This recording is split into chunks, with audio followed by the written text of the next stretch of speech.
Have you ever played a game that enthralls you? That sucks you in and immerses you into it? Because I have. I've had quite a few. But the last one I stumbled across, I didn't expect it to grip me like it did. I was intrigued by it. It made me curious to what it entailed. It paved an unorthodox path and I followed suit. Bolstered by an interesting name. Fear and Hunger.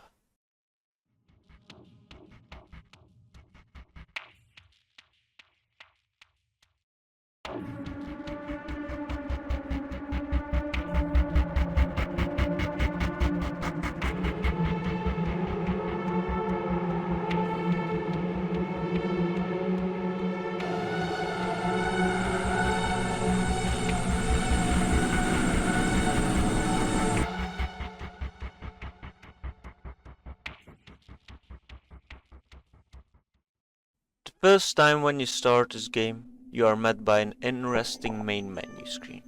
It only has two options, New Game and Continue. But the background and the music of the main menu are intriguing. It draws you in. You see a few people surrounded by flowers and stone in this fascinating art style. It looks dark and ominous. It gives a feeling of disparity and depravity with a looming ever watchful eye, which is accompanied beautifully by the music. A string instrument like a guitar, harp, mandolin or bass that gets their strings pulled one by one, accompanied by a sound. A sound that can be interpreted as loud footsteps or knocking, or perhaps something completely different. It gives an unsettling feeling that you are weak without allies, but that you aren't alone in this dungeon. That there are beings looming in the darkness that you don't want to cross paths with. And then you press New Game. Before the game starts, it asks you which character you want to play. You have the choice between Kahara, Dawes, Anki and Ragnvalder. All four have different backgrounds and different personal motivations for coming to the dungeon. You pick a character, choose a difficulty, and then you make a backstory that determines the skills of your character. Meanwhile, you also learn a bit about the world, and after that, the real game begins. You get dumped in front of the main entrance of the dungeon. You look around, you see a dead horse, a few crates, a main entrance, and a side entrance. But not long after you set your eyes upon this place, you hear barking. Barking of wild dogs coming closer and closer. You wait too long and see the dogs coming out of the mist running straight at you. You make the quick choice to go through the main gate, but after a few seconds, you realize you made a mistake. Fierce hounds chase you inside the building, they catch up to you, you try to fight them, but to no avail. They maul you to death and rip you to pieces. That is the moment when you ascertain what kind of game this is. A vicious and unforgiving game that throws you into its world and won't hold your hand. Fear and Hunger is a game that on the first glance seems very unforgiving, which it is, pairs perfectly with the world, because for almost every misstep you make, you get punished. For example, you aren't paying attention, which leads you to walk over a rusty nail. Now you have an infection. You attack the wrong arm in a fight, you lose a limb, you jump into the wrong pit and now your legs are busted. But the more you play, the more you learn. And the more you learn, the less mistakes you make and the better you are at handling them. This game doesn't have the conventional leveling system, where you can grind for hours and be unstoppable. No, you find new ways to deal with enemies. You know where to walk and where not to walk. You find out which gear is good and which is not. You find ways to know how deep pits are without jumping into them. You know how to take advantage of bear traps, which in the beginning you thought were only disadvantages to you. One of the most important things in this game is learning how it works. Every new run, every death, every mistake you make, you learn and you improve, which results in being able to better improvise in different situations, better strategies and plans that will give you a head start and the ability to use the game's systems in your favor. After you learn the basics, you avoid the hounds, you go into the side entrance, you see a flying jellyfish and you think, what kind of unholy being is that? And when you attack, you notice that you can attack different body parts. That is one of the core features of this game. Almost every enemy has different body parts that can do individual things. You can cut, smash, slash, explode and more to make these disappear, but when you attack the jellyfish's head, it disappears. So you've learned, go for the head and it will die. So you walk along and you enter the prison. And you see little flying gremlins, which are annoying little scoundrels that you run past. And then you see the main enemy of the first half of the game. The grotesque looking gods molded into a horrendous inhuman being by the dungeon. You go for the head and miss. Again and again. And before you can try again, your arms are gone and you bleed out. That is when you learn, heads have a low chance of hitting. First go for the arms so he can't hit you with those anymore, which are a lot easier to hit than its head. And this is somewhat the guideline for most enemies. Emphasis on most. Whilst fighting one of these guards, you need to toss a coin. This is one of the core mechanics of the game, but later on that. You lose the coin toss, you get pummeled to death. That's game over, if you are lucky. A lot of this game is by chance, to coin tosses, to random layouts of the map, to random loot in the crates. Like life, a lot of different things can happen in this game that you can't foresee. But you learn how to deal with them, and you adapt. That is what this game gives its replayability, and also part of its cruelty, which makes it interesting. The choices you make don't only impact the story and the ending you get, but if you survive at all, even things like saving the game are in a lot of places determined by luck on first glance. But there's a system behind it. You learn the system, and as a consequence, you minimize the possibility of death or permanent damage. I think the one prominent thing that stands the most out of all the mechanics are the coin flips. They are prominent throughout the game. You have to do them for evading some attacks, looting bookshelves and armories, whether you fall down a hole or not, and saving most places. These are the main things that you will have to flip a coin for. You can also find lucky coins, which enhances your chances from 50 to 75% if you hold shift. Whilst doing menial tasks, you can't do really much about the coin flips, like the looting. It's just about being fortunate or not. But if you are in dangerous situations, a lot of the time, if not all of the time, you can circumvent it one way or the other. Like when you are in a fight with a guard, when you cut off his right arm, he won't be able to do a coin flip attack anymore. And that's how you play the game. You do everything in your power to make sure that most things are determined by your own doing, and not by chance. Which leads me into another main mechanic, the dismemberment system. I've got a feeling that YouTube won't like this part, but here we go anyway. Almost every time you fight an enemy, you can attack multiple body parts, and most body parts have their own turn with their own individual abilities. And because of the enemy variety, these can be all sorts of things. It can go from a slash, from a cleaver or a nasty bite, to ripping your face off and wearing it as their own, or literally gently petting you. You don't want to know what else these foul beings are capable of. Caution advised. That is when you attack certain body parts, so that they won't be able to attack you with their strongest abilities. But sometimes, for sure in the early game, it is just better to run past them. And if you are in a fight already, escape from it, if escaping at least works.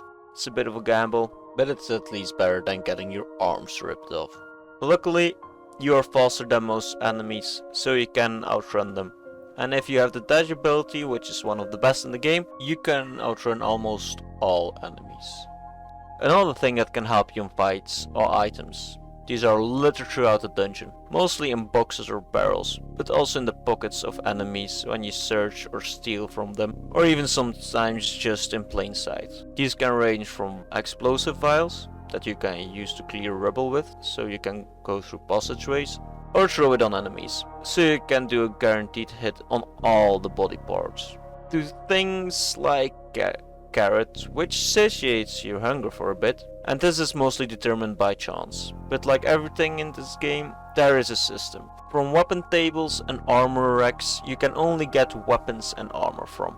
Logically, spells and special books from bookshelves, and the things that you find in barrels and boxes are mostly the items that satiate what the game is named after: fear and hunger. Well, technically mind and hunger, but low mind leads to fear, but I digress. Mind and hunger are two different but very important stats which drains slowly over the course of your playthrough. Hunger is the more important one of the two, because this one can lead to status effects where you are almost useless in combat to literally death if you reach 0, whilst mind leads to getting fearful and having mental breakdowns of your character to being afraid of everything if you reach 0. A lot of people think you get a heart attack when you reach your breaking point, but this is not the case. It is more important to manage your companions' mind instead of your own, to be honest, because when it gets too low, they just straight up leave your party, because they are too fearful to go on. Well, most of your companions, because beings like zombies, ghouls, and beings that already have lived years in the dungeon do not care. Except if you are using spells, because every spell consumes mind, so that means that it is important to keep track of if you use a lot of spells. Something that accompanies these mechanics are the sound effects and the visual design, which are sometimes mediocre, but most of the time they are pretty bloody good, for sure the cruel and sickening things, like when you have an infection and you can't find a green herb to cure it, so you have to saw a body part off to save yourself from it. And well, it's not a lovely thing to see, nor hear.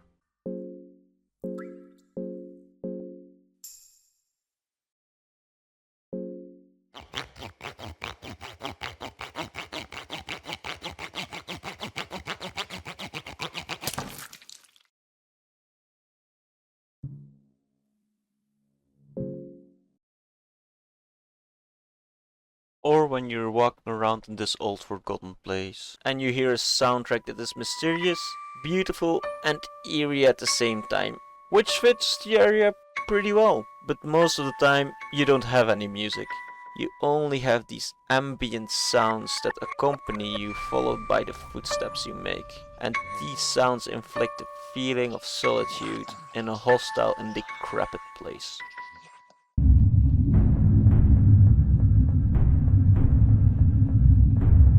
And the sounds that the enemies make are memorable. Imagine, you're walking around in a hallway with only 2 exits, and you hear this sound in the distance.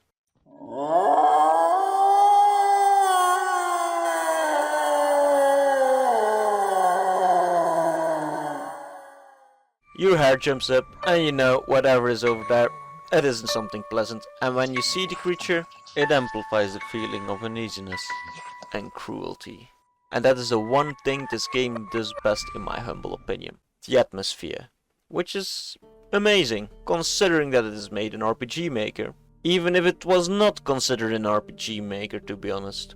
The sounds, the music, the art style, the map, the enemies, the mechanics and the story make for a memorable experience. The more you discover in this game, the more questions you have. Because this iceberg goes deep. Almost every character wants to find this guy Lagard and kill or escape with him. But when you get to him, he's probably dead, because you have to save him in the first 30 minutes of the game. So you check on him and see his corpse on the ground and you think, well, that's that I guess, mission failed. Except if you're Ragnvalder, then it's more like task failed successfully.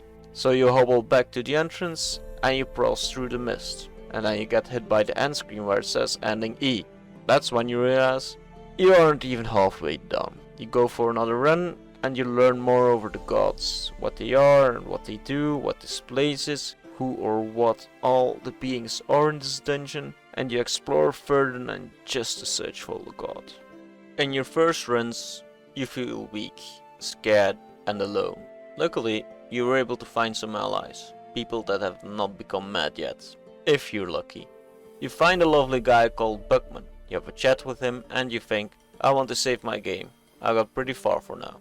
So you lay in the bed and you toss a coin. Unfortunately, you lose the coin toss, but perhaps Buckman has my back. You see a man with a disfigured appearance come into the chamber whilst you are sleeping.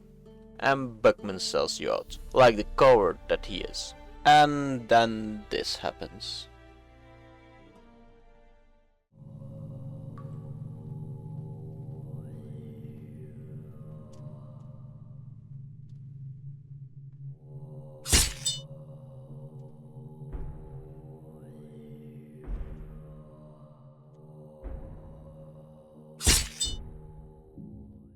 This time, you know there is a sick and twisted guy lurking in this area. So you ambush him and kill him. Luckily, he's a pushover, but well, this is the beginning, so it's normal he wouldn't be too hard. But then you think that this is probably also not the most vile and vicious thing that can happen in the game. And well, you're not completely wrong.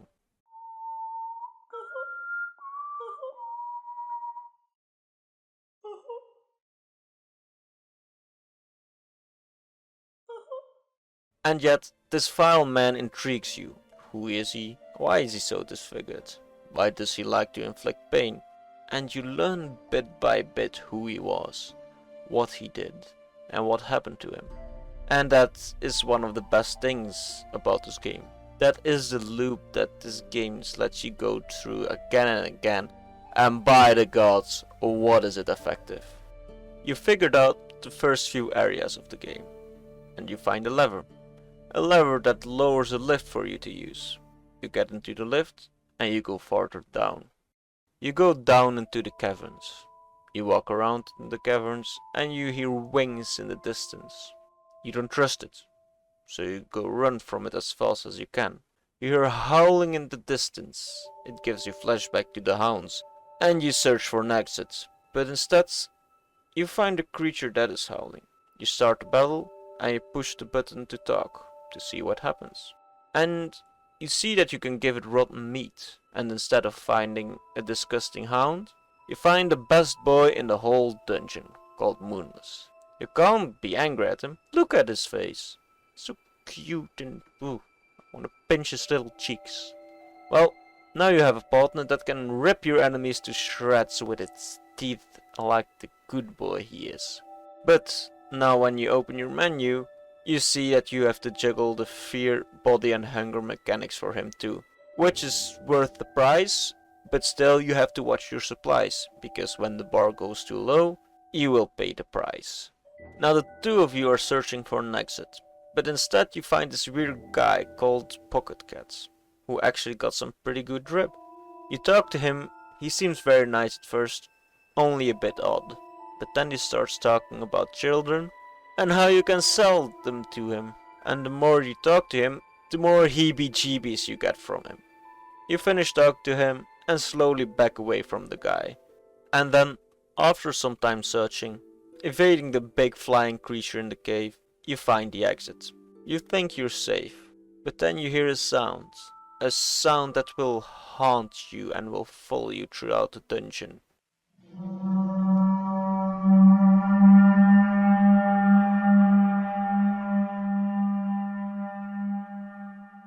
Accompanied by the following words: you feel a terrible presence entering these dungeons.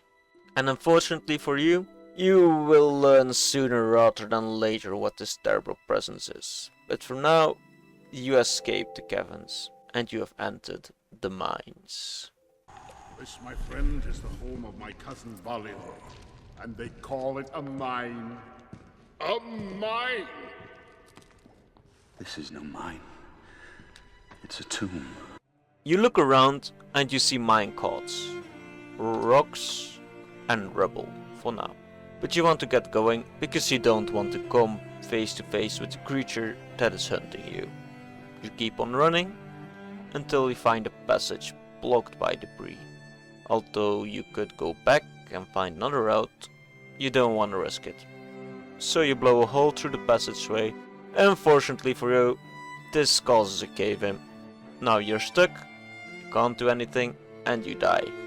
Reload the last save. Now you know which way not to go and to not blow holes through passageways in the mines. In the meantime, you find a ritual spot.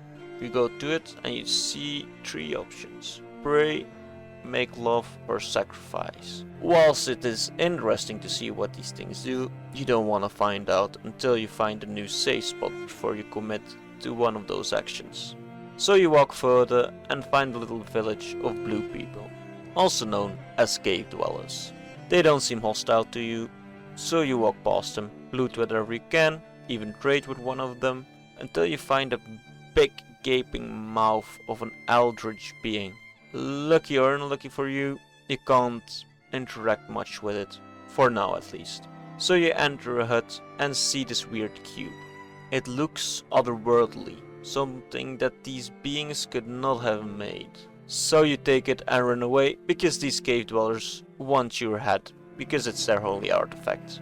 You run and see one of the other main characters of the game, Dawes, which is interesting. Could the other ones be here too?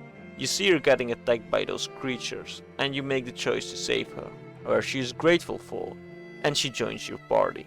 While scouring the dungeons you also find new and better equipment that you can put to use. Some have some interesting item descriptions that you read before moving on.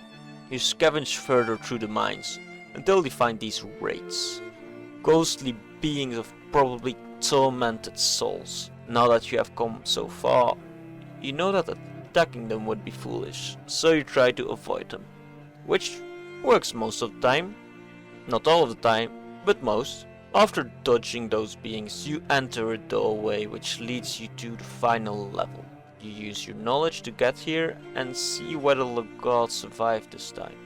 But before you can, you have to evade these malicious creatures. The last test before the end. Just before you reach him, the creature that has been stalking you since the Caverns ambushes you.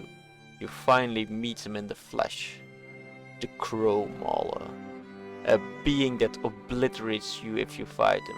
You stare at him, full in awe, before you take the legs.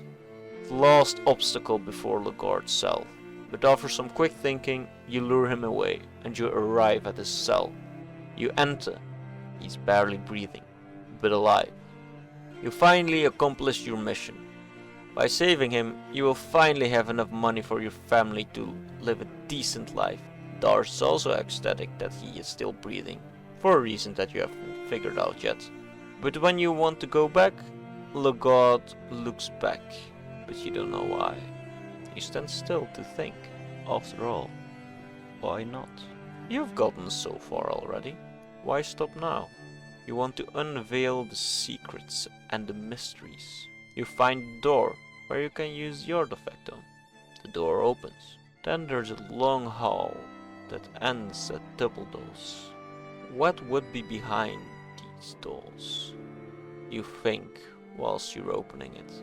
And that's when you see it. Mahabre, a lost, ruined city of the days of old. And that's when you realize you have only scratched the surface. That is how a playthrough can go, and that's when you really rush it and don't scout too much. Your first playthrough will differ a lot from mine, or one of your friends. In my first playthrough, well, technically second, because in my first playthrough I died whilst trying to save, but I digress. My second playthrough, Lagard was already dead for half an hour, or even maybe an hour, because I was digging around too much. But I still want to explore what this dungeon was and is. Every time you learn an answer, you receive more questions. Why was this dungeon built? Why are there statues, and who are these gods? Are they new gods or the old? Who is Almer? Is he one of the new gods or one of the old ones? Or perhaps something in between? So many questions. So many mysteries. That is one of the most interesting ways this game tells its story. Because you have the story of the characters, but also of the dungeon and the world. And a few answers are given by talking to people, but most are through books, statues, the beings that dwell, and much more. The dungeon itself tells a story by using its environment. And it all culminates in finding the city where so many more questions arise. But it also provides so many answers. The ancient city is a big place, where you can use your cube to travel between time. You can see the city in its heyday. Not that it is a utopia, far from it. It's a vile and cruel place. The past more so than the present.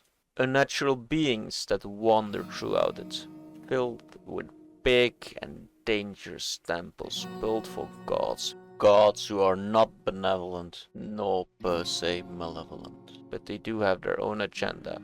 They are mostly arrogant, not knowing that they are just part of the cycle until it's far too late. But bit by bit, you learn these were normal people once, who sought out to be gods, but in the end, no one can tip the old gods, except perhaps for the ascended ones. When you explore the dungeon of fear and hunger, you feel suffocated and weak, because that is what you are in this world. You are suffocated by the dungeon, by your limited supplies and the creatures who wander the halls, but also by the beings that are puppeteering everything, just most of the time not directly.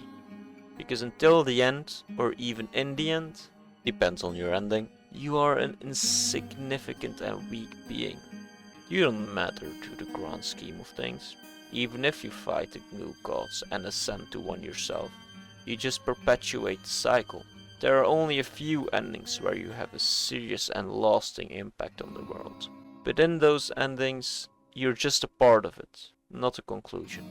But perhaps it doesn't matter that you don't matter in the grand scheme of things. Perhaps the only things that matter to you is the knowledge you found, or saving and helping characters, or adapting and overcoming struggles, or just finding a god and then getting out of there. That depends on you and what your choices and what you think that matters. That is what I at least get out of it.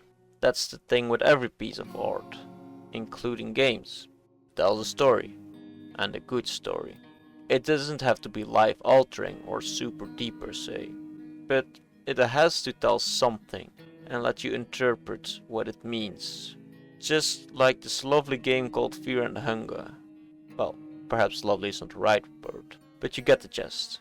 Although I am praising this game, it still has issues. Like everything else in life, it ain't perfect. It has quite a few bugs, spelling errors and frame drops. Those are the more frustrating ones. And also, this game is not for everyone. Not by a long shot. Like I said, it is very unforgiving and dog. There are a lot of heavy themes involved with this game that not everyone wants to deal with, and I don't blame them. But if you like unforgiving games where learning is a cornerstone of it, with rich and intriguing lore in a dark fantasy world, give it a shot if you haven't already. It costs 6.6 euros on Steam, which is approximately 2.5 to 3 pints in the average pub. By the gods, how much has inflation grown over the years? And if you think this game isn't for you, I still hope you enjoyed this video essay. And if you can't get enough of this game, there's a second game you can try out called Fear and Hunger Termina, which also has very good reviews, but I haven't played it myself, so take it with a grain of salt. And after having said what I wanted to say, I will take my leave. Have a nice day. Cheers.